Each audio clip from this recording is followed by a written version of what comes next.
20 Jahre bei Land Tirol. Landesvertragsbedingt.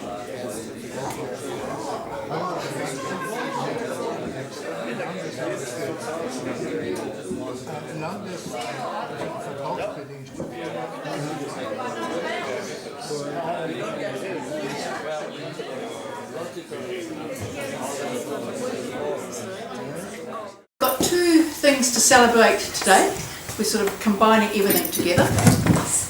One is the Hungarian Club Incorporation. It's now just over 50 years old.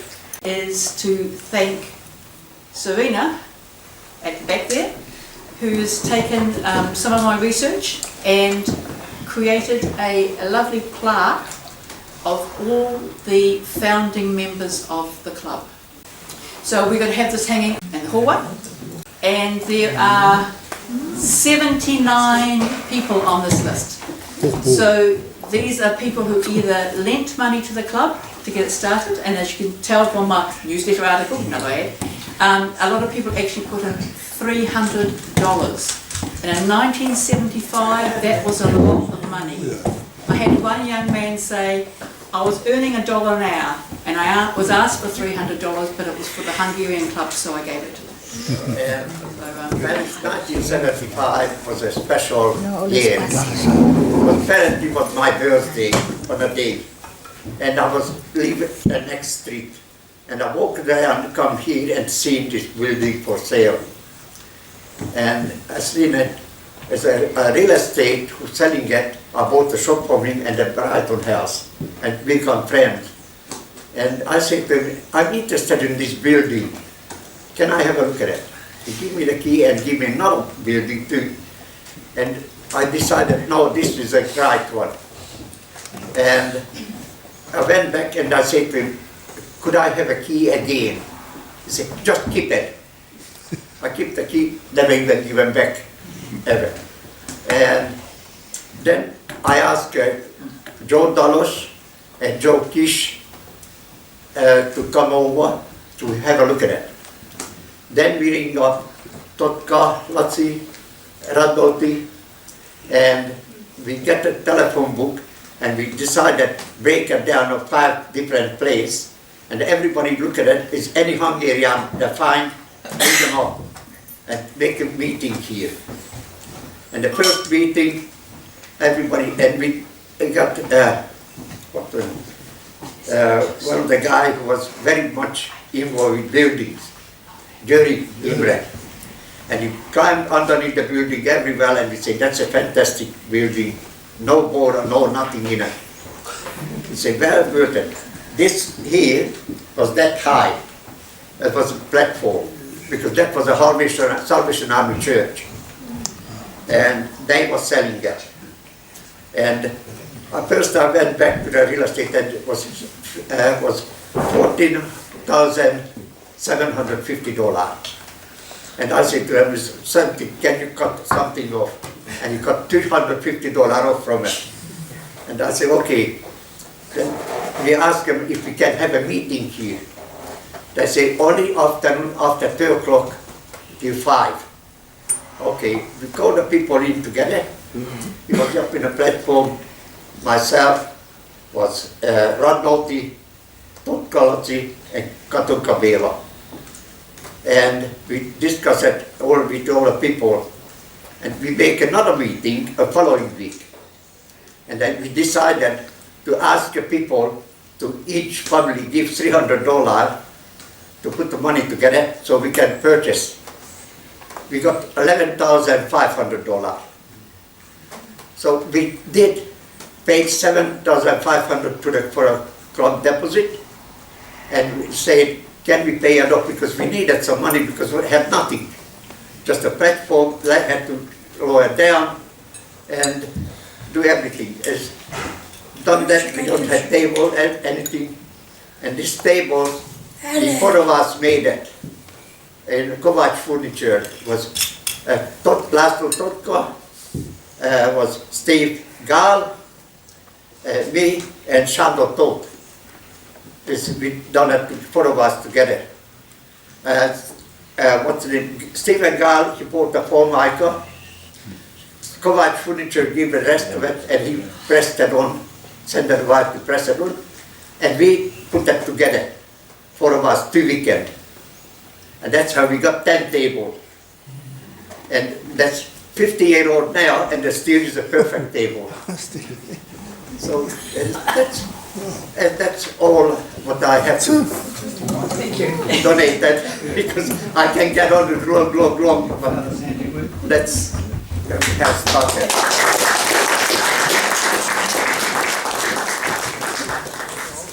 Okay, my name's Dave Grantham, and I've got, I don't speak Hungarian, I've never been to Hungary, but I can say, Jó napot kívánok. Yes. Yes. Good day. Now, my sister is down there, Esther, and we have a couple of connections with this Hungarians and with this property. First, the property. A bit of background. Dad and Mum met in London during the war. Dad was English, Mum was Swiss, and Mum at that time was doing Italian-English translation for the BBC. Dad joined the forces. He was a Royal Marine Commando. He was in the invasion of Sicily and D-Day. They arrived in New Zealand on the Rangitata in 1947 with my 2 older sisters. Esther's one of them. And they stayed with friends in Auckland and Christchurch, and then they lived at the camping ground down Pages Road. Some of you may remember there used to be a camping ground down Pages Road.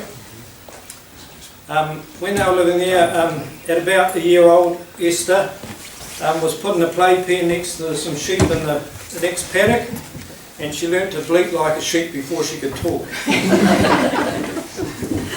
The Land Sales Court was in action then, and the Land Sales Court was established at the end of the war so that they told you the properties you could buy and sell and at what price. After the First World War, there was a huge inflationary trend of houses going up a lot in price. So the Land Sales Court said to Mum and Dad, you can buy 2 properties at 11 and 15 Hardy Street. So would you like to click, it's pretty small and pretty hard to see. Can you make it the whole screen? Yeah. But up there it's got crossed out Thomas Elmer Grantham, that's Dad, he was an accountant, 15 Hardy Street, and at the bottom it shows 11 and 15 Hardy Street. It was under one property deal. So that's when he sold it in 1950. So he sold it to Merle Doig. The size of the property, both properties back in those days, you used to measure things in acres, roods and purchase. So it was one purchase which equals about 1/4 of an acre or 1,000 metres. So each of these 2 properties, number 11 and number 15, about 500 square metres. There was no number 13 because of superstition. You know, some people are superstitious. You don't have number 13. My lucky number. Yeah.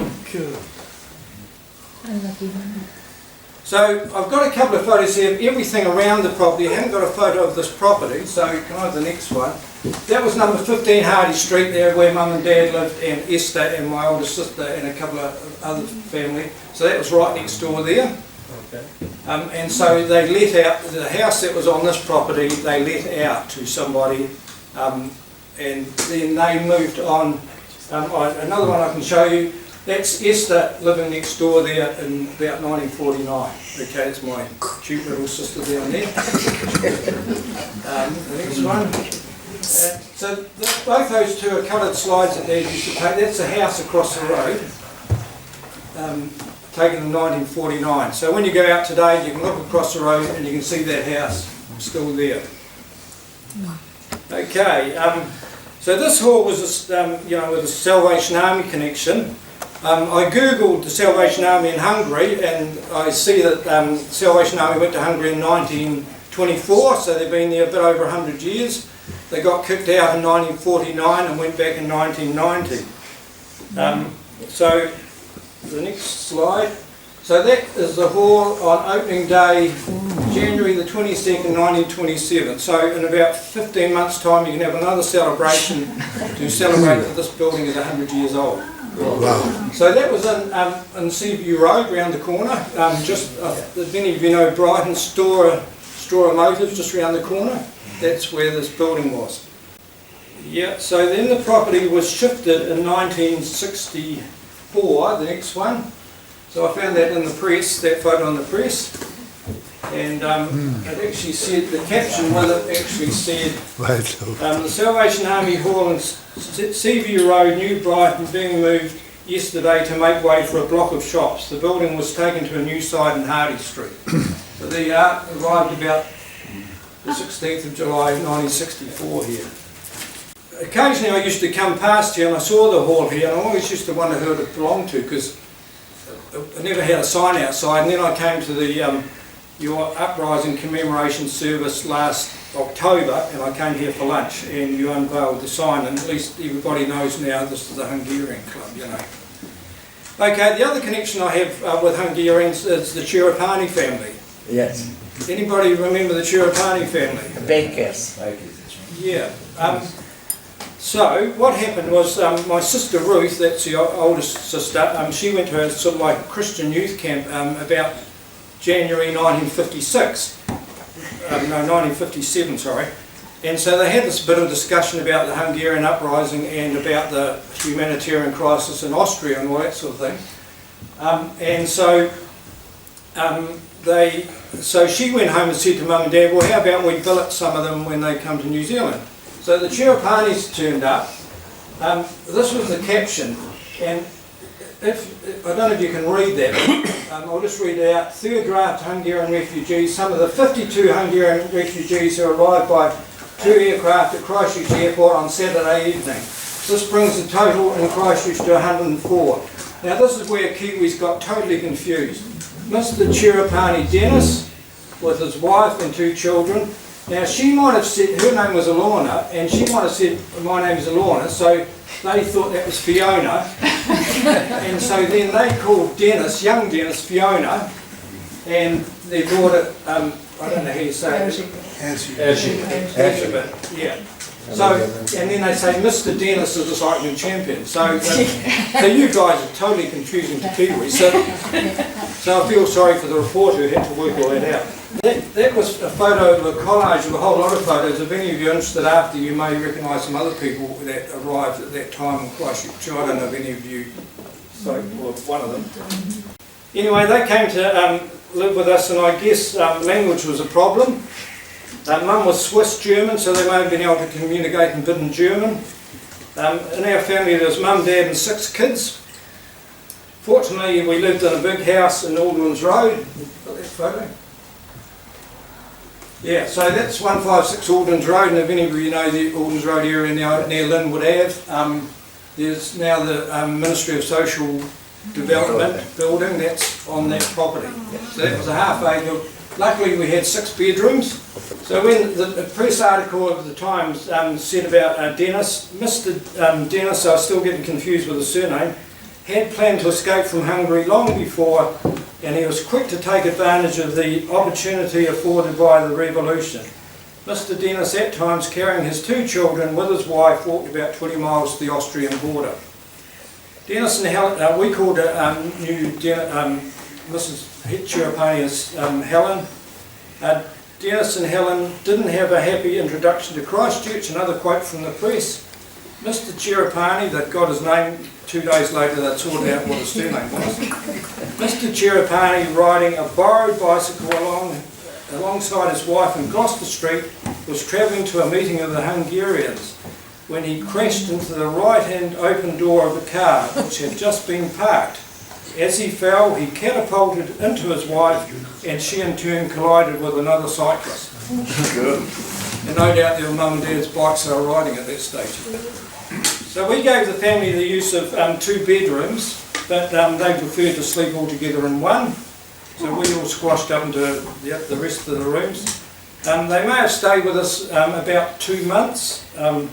I can't actually remember them staying with us because I was only I was born in 52, so I was about 4 and a half or something. Esther can remember, she's quite a lot older than me, well 6 years older than me. So I have no memory of them.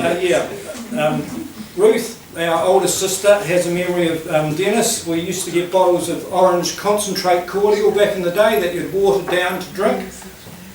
But not Dennis, he just drank it straight from the bottle concentrated. They moved to a house in Hanmer near in Hanmer Street near the Avon River, and the absolute tragedy struck 22 months later when around Guy Fawkes 1958 and 5-year-old Elizabeth, we called it Teeny, we knew as Teeny, was found in the middle of the road in flames, burning, her clothes were burning. Dennis tried to put out the fire, his hands were badly burnt, and within a number of hours Teeny actually died. My oldest sister Ruth remembers going to the funeral. It was a pretty tragic time, and also I clearly remembered I was about the same age. She was 5, I was 6. I still remembered all these years later, thinking what a terrible thing to happen to a little girl. Over the years we loosely kept touch with the Cserepanyis. They went on to have another 7 children. Dennis was a really good baker. One thing I remember in 1965 I was at Linwood Intermediate School, and he came round one evening with a whole tray of cream donuts. So I took them along to school next day and shared them with the kids. Esther, Dennis eventually moved to Auckland, and Esther, my sister, was living up there, so he'd sometimes ring her up and say, come and collect all the spare bakery, and she used to share it with her flat, other people in the flats that she was living with. In time, Dennis and Helen separated. Young Dennis set up the Budapest restaurant in Manchester Street in the 1980s, some of you possibly remember that. Old Dennis died in 1990 at the age of 69, and I guess an extract from the death notice sums up his life.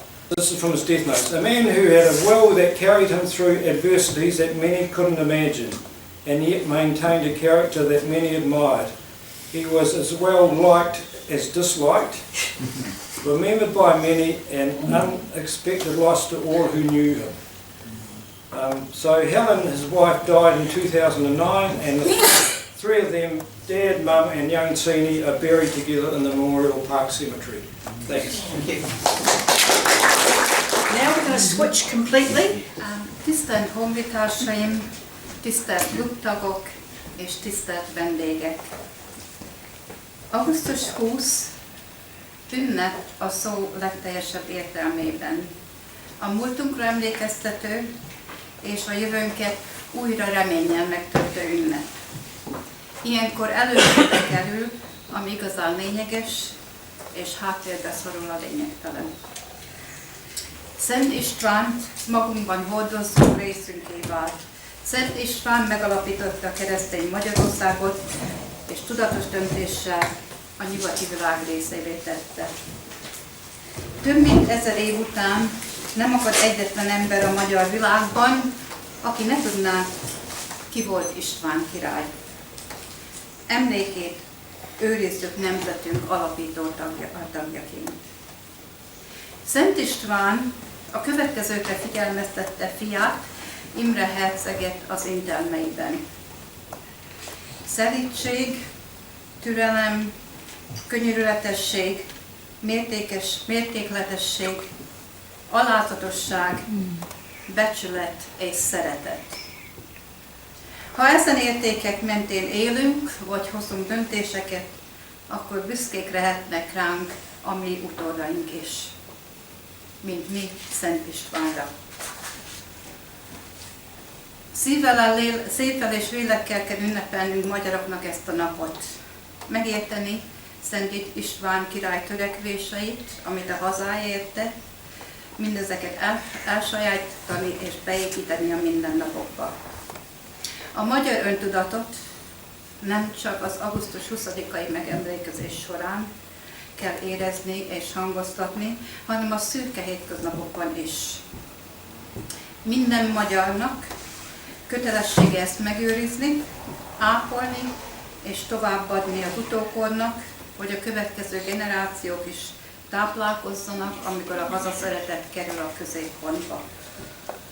Éppen most, ebben a forrongó világban van igazán szükségünk arra, hogy életünkre olyan távlatból tekintsünk, amely segít megérteni a jelent, és segíti jövőbeli döntéseinket is. Erőt kell merítenünk Szent István bölcsességéből, előrelátásából, bátorságából, szerénységéből.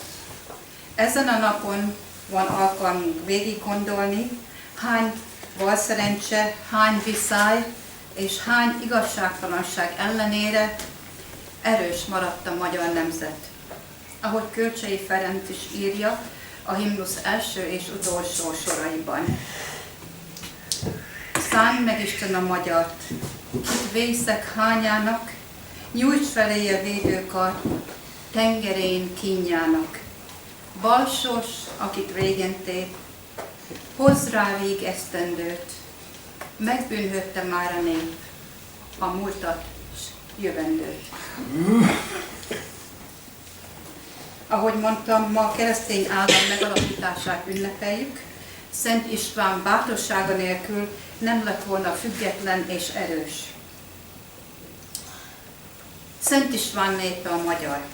Büszkék vagyunk arra, hogy Szent István királyunk 1000 évvel ezelőtt szilárd alapokra helyezte a magyar államot, és hazánkat keresztény Európa részévé tette, ami benne van Magyarország alaptörvényében is. Augusztus 20-ai ünnep kihagyhatatlan része a kenyéráldás.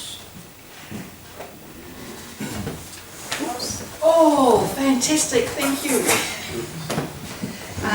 A hagyomány szerint az aratás után Szent István napon sütötték az új búzából a kenyeret. Ezért is nevezzük augusztust az új kenyér havának. A magyar ember legalapvetőbb élelmiszere a kenyér. Mindig is az életet, a megélhetést és az otthont szimbolizálta. Mi nagyon-nagyon messze vagyunk itt az óhazától, és nem az aratás időszaka van, de mégis hoztam kenyeret, hogy felszeleteljük és együtt együk. Ez a kendő, mivel letakartam, ezt a nagyanyám szőtte, és ezzel takarta le az ő sütötte óriási, gyönyörű kenyeret. Minden alkalommal, mikor előveszem ezt a kendőt, ahogy József Attila írja a Dunánál című versében. Érzem őket, és emlékezem.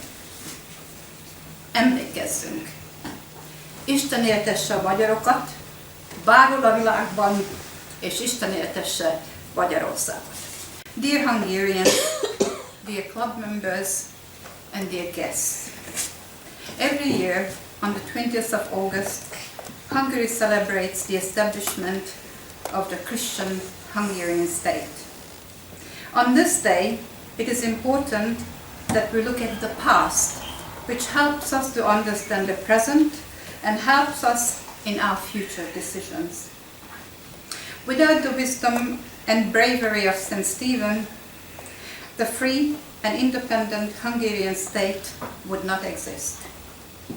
It is also a time to reflect that despite continuous struggle and injustices, the Hungarian state prevailed. August 20th is also the celebration of the new bread. Bread is the most important staple for Hungarians. It symbolizes life, livelihood, and home. On the 20th of August, new bread is made from the fresh wheat harvest.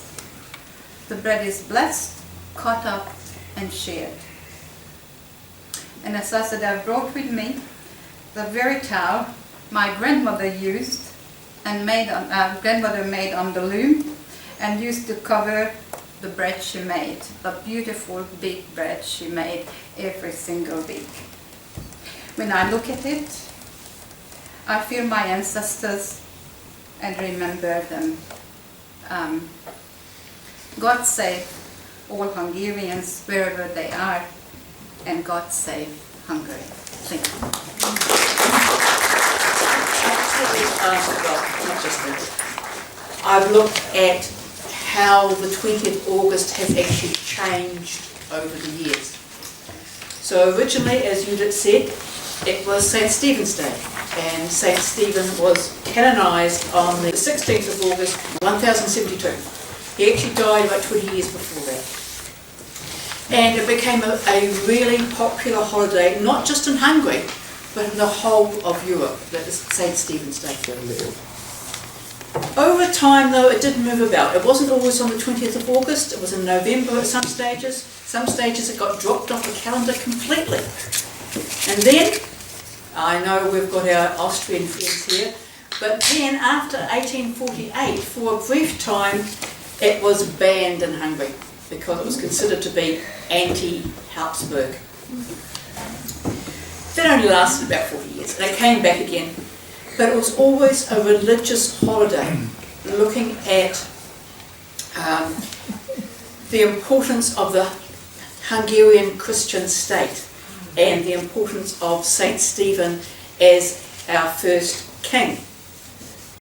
Then something unpleasant happened, and for 50 odd years Hungary was occupied by the Soviets. And the first official time that it became the Festival of the New Bread was actually 1948. Because the Soviets did not want a saint king, or the nationalism, which actually the nationalism had grown up after Trianon. So it became a more proud to be Hungarian than a religious holiday from about the 1920s, but the Russians didn't like that at all. So they actually cancelled it and called it the Festival of the New Bread. That was in 1948. It lasted 1 year, and I had to write this down. It's the only reason I've really got my notes, because of this one I can't remember. 1949, it was no longer the Festival of the New Bread, it was the Feast of the People's Republic and the Constitution of the Hungarian People's Republic. What a mouthful. After the revolution in the 1960s, it sort of unofficially became the Festival of the New Bread again. Probably because that was a bit of a mouthful, and it really did represent the Soviet worldview. From the late 1980s, Stephen appeared again. It became Stephen's Day. So it didn't become St. Stephen's Day again until 1989. And the official title, and I'm going to say it in English because we've already had a Hungarian, the official title of the 20th of August in Hungary is Commemoration of the Founding of the State and the Founder King St. Stephen. But most people just call it St. Stephen's Day, Szent István napja. And this bread is really important because that was one thing that Stephen Tope was meant to print, and he's not here. So it's good that we can actually see the new bread, because I know in my family it's very important too, that you've got to have the new bread on the 20th of August. So thank you very much. Our next thing is we're going to have some, we're going to start lunch.